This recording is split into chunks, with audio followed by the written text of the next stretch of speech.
Levaram, pois, aos fariseus o que dantes era cego. E era sábado quando Jesus fez o lodo e lhe abriu os olhos. Tornaram, pois, também os fariseus a perguntar-lhe como vira, e ele lhes disse: Pôs-me lodo sobre os olhos, lavei-me e vejo. Então alguns dos fariseus diziam: Este homem não é de Deus, pois não guarda o sábado. Diziam outros: Como pode um homem pecador fazer tais sinais? E havia dissensão entre eles.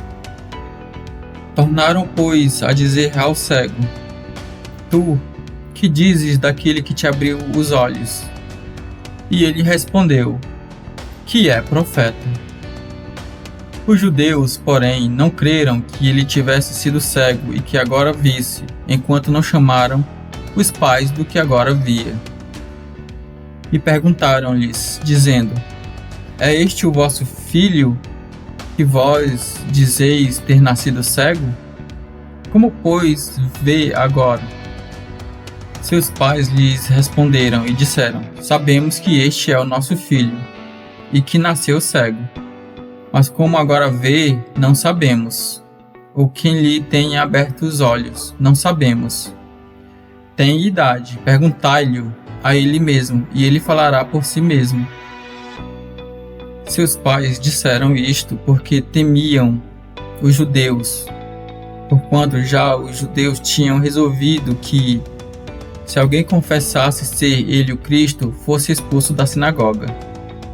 Por isso é que seus pais disseram: Tem idade, perguntai-lhe a ele mesmo. Quem se converte a Jesus encontra oposição, seja ela cultural, religiosa ou familiar. Em alguns países você pode perder seu emprego, bens e propriedades por causa de sua fé em Jesus. Felizmente, tradição, família e propriedade são coisas desta vida e não tem nada a ver com o céu. O simples fato de você descobrir que a verdade é Jesus transforma todo o resto em mentira. Se é Jesus quem salva, então minha religião não pode salvar. Se é através de Jesus que meus pecados são perdoados, então nenhum sacerdote humano pode me garantir o perdão. Se é Jesus o único intermediário entre Deus e os homens, onde ficam os santos considerados mediadores dos pecadores? Sobre isto, o apóstolo Paulo escreveu: Há um só Deus e um só mediador entre Deus e os homens, o homem Cristo Jesus. 1 Timóteo capítulo 2, versículo 5. E veja o que o apóstolo Pedro diz de Jesus no livro de Atos. Este Jesus é a pedra. Não há salvação em nenhum outro, pois debaixo do céu não há nenhum outro nome dado aos homens pelo qual devamos ser salvos.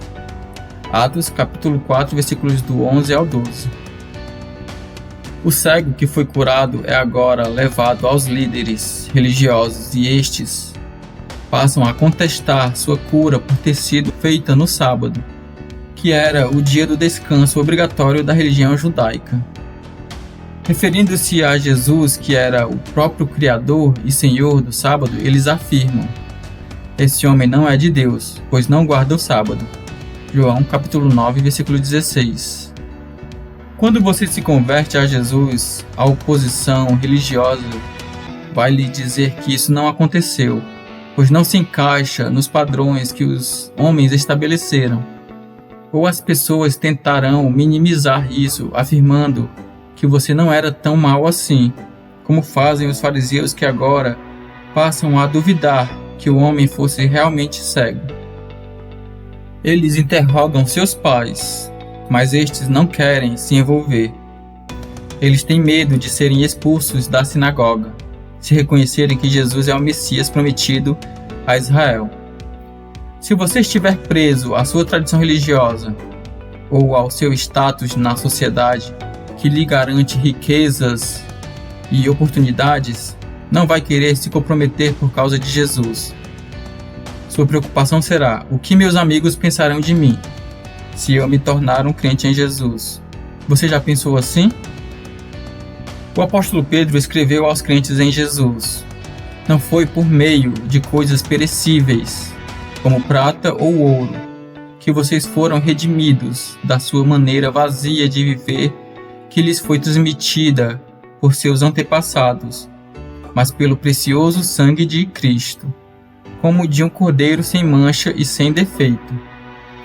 Por meio dele vocês creem em Deus, que o ressuscitou dentre os mortos e o glorificou, pois vocês foram regenerados, não de uma semente perecível, mas imperecível, por meio da palavra de Deus, viva e permanente. 1 Pedro capítulo 1, versículos 18 a 23. Você prefere agarrar-se às coisas terrenas e passageiras ou às coisas celestiais e eternas? No próximo vídeo, o ex-cego é expulso da sociedade.